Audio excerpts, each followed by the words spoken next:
Olá, eu sou Andréa Repp, sou presidente do LEAD Rio de Janeiro. Estamos começando mais um videocast e hoje a conversa é com o Eduardo McLaren.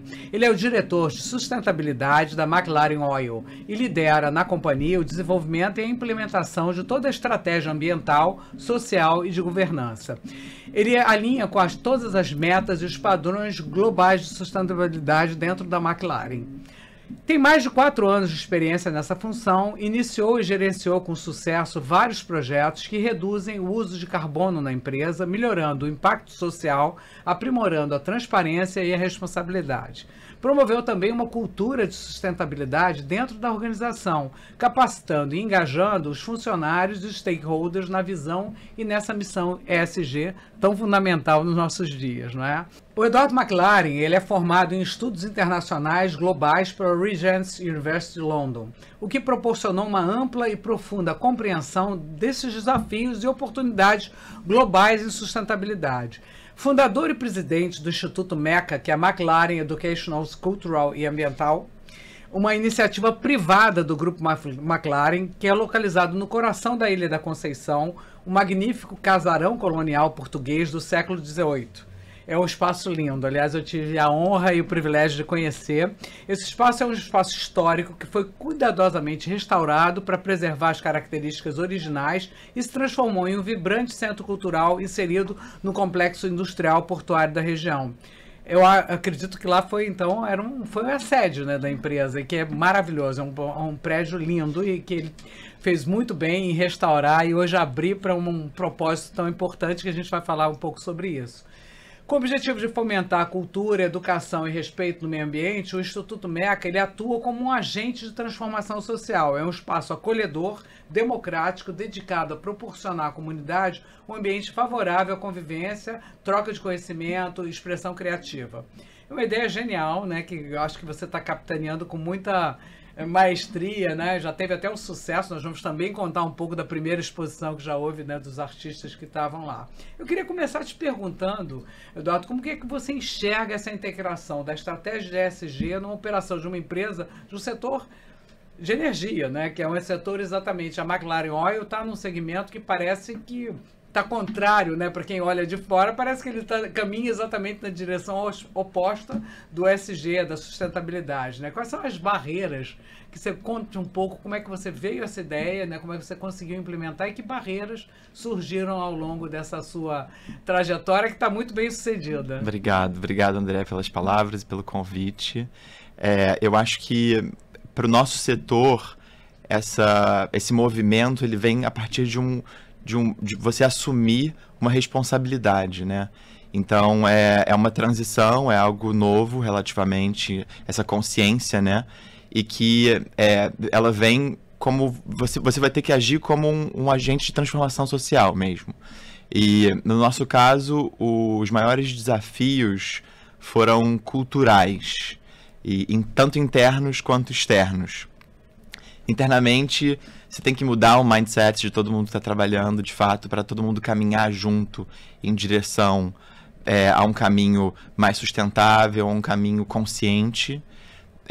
E externamente, existe o ceticismo relacionado ao setor, né? Então, todo mundo falando assim, poxa, você está trabalhando na indústria de óleo e gás, como é que você quer ser sustentável? E eu acho que essa não é a forma certa de pensar. Você tem que entender como o planeta funciona hoje em dia, infelizmente ou felizmente, o setor de óleo e gás faz grande parte disso, e a melhor forma que você pode fazer é agir próximo ao setor, minimizando os impactos dele. Eu acho que esse trabalho, principalmente de conscientização, né? Porque vocês têm uma série de colaboradores que precisavam entender esse seu projeto, né? Exato. Então, um desafio e tanto, né? Exato. Muito bom. E você poderia, assim, então, compartilhar algum exemplo de um projeto ou uma iniciativa que você tenha tido um impacto significativo nessa redução do carbono, né, dentro da McLaren Oil? Vocês conseguiram já fazer alguma ação concreta? Sim, eu acho que o movimento que criou o maior impacto até agora foi a nossa mudança de matriz energética. Hoje os nossos estaleiros funcionam 100% com energia de fonte de energia eólica. Então, isso minimizou muito a nossa pegada de carbono. E agora a gente está projetando também uma tecnologia de captação de água das chuvas e reutilização das águas utilizadas em lugares não tão poluentes assim do nosso próprio sistema. Eu acho que essas foram as principais em relação à pegada de carbono da empresa. Isso é um aprendizado incrível, né? Porque eu acho que isso envolve você fazer um grande trabalho de pesquisa, né? Até a nível mundial, né? Para poder trazer essas tecnologias. Isso é um tremendo desafio, né? Sim, sim. Isso já está, de certa forma, bem desenvolvido até. O Brasil, ele lidera no mundo, assim, em relação à sustentabilidade. Então, tem muitas tecnologias que a gente consegue pegar em casa, que a gente não tem que ir para longe para pegar. Mas com certeza a sua formação internacional, né? Eu acho que você tendo uma formação em estudos internacionais, globais, isso colabora muito, né? Para você poder implementar novidades, né? E mudanças dentro da empresa. Sem dúvida. Eu acho que o que mantém o ESG vivo hoje em dia é justamente essa conexão de todo mundo e todos os países pensando com o mesmo propósito, né? O meu estudo em Londres acabou me dando uma perspectiva de como antecipar as tendências, né? E, por exemplo, tem as SDGs, né? Que são Sustainable Development Goals, que em português é Objetivo de Desenvolvimento Sustentável, que são as ODSs. Todos esses objetivos, eles têm uma conexão mundial. Então, você escolhe qual o caminho que você quer traçar dentro de uma empresa. E isso facilita muito você ter um norte, né? Porque as possibilidades são eternas, quase, dentro de sustentabilidade, né? Existem várias formas que você pode ajudar. Então, você seguir conceitos que já estão sendo seguidos internacionalmente ajudam muito. Como, por exemplo, o Acordo de Paris, por exemplo, né? É fantástico, né? Porque aí você também conseguir internalizar isso na companhia é um desafio e tanto, né? Sim. Né?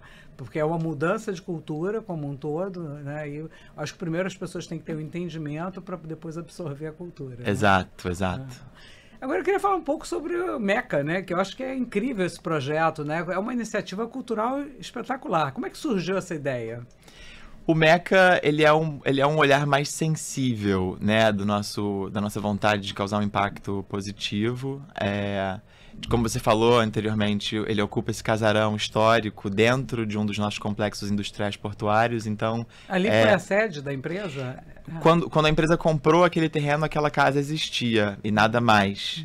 Então, é a casa original do terreno, que ao longo da história da empresa serviu para diversos propósitos, como escritórios ou lugar de batismo dos navios que a gente construía lá, as festas de final de ano, o lugar onde a gente recebia clientes, tinha um pub na casa, honrando as origens inglesas da minha família, tinha um pub lá onde a gente recebia clientes também. Eu não cheguei a viver isso, né, mas eu li sobre e ouvi sobre.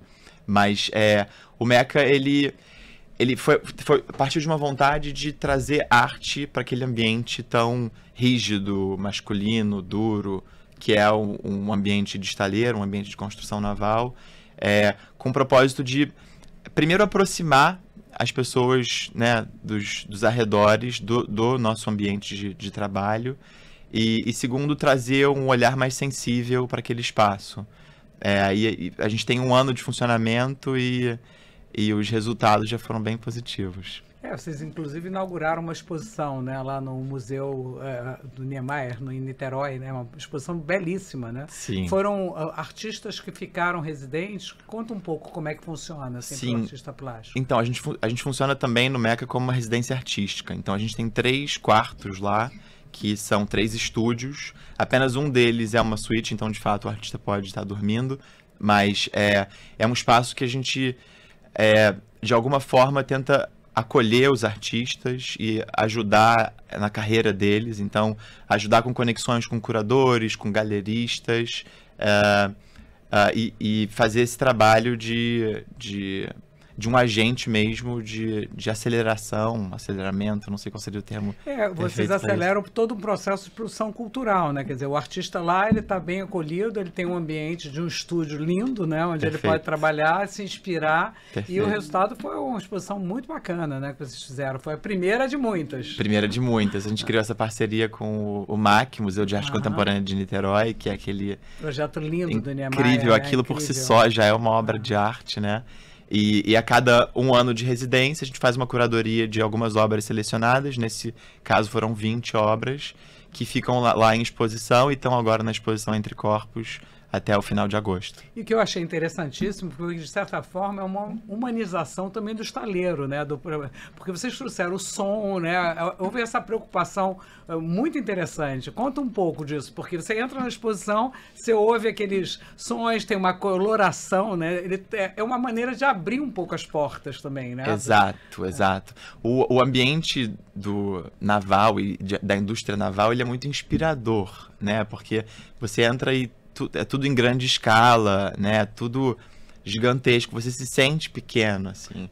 Realmente é impressionante, né? Eu me lembro aquelas, não sei de que aquelas bobinas enormes. Megas, você fica desse tamanho. Exato, né? Um caminhão que você está acostumado a ver na estrada, que é enorme, fica um palitinho ali do lado, né? Exato. Então acho que a aproximação com esse olhar sensível foi uma vontade nossa e ela tem sido muito bem sucedida em sensibilização dos funcionários, em aproximação.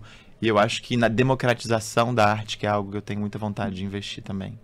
Não, e também muito interessante porque eu acho que cria uma simpatia na área, né? Vocês estão dentro até de uma comunidade também. Eu acho que essa maneira de trazer um pouco da arte que é criada lá dentro para o público, né? É bem interessante isso. Perfeito. Né? E vocês também têm um trabalho com a comunidade, né? De desenvolvimento de uma mão de obra que está naquela região, né? Sim. A gente se preocupa muito em estar, de fato, qualificando pessoas aos nossos arredores, né?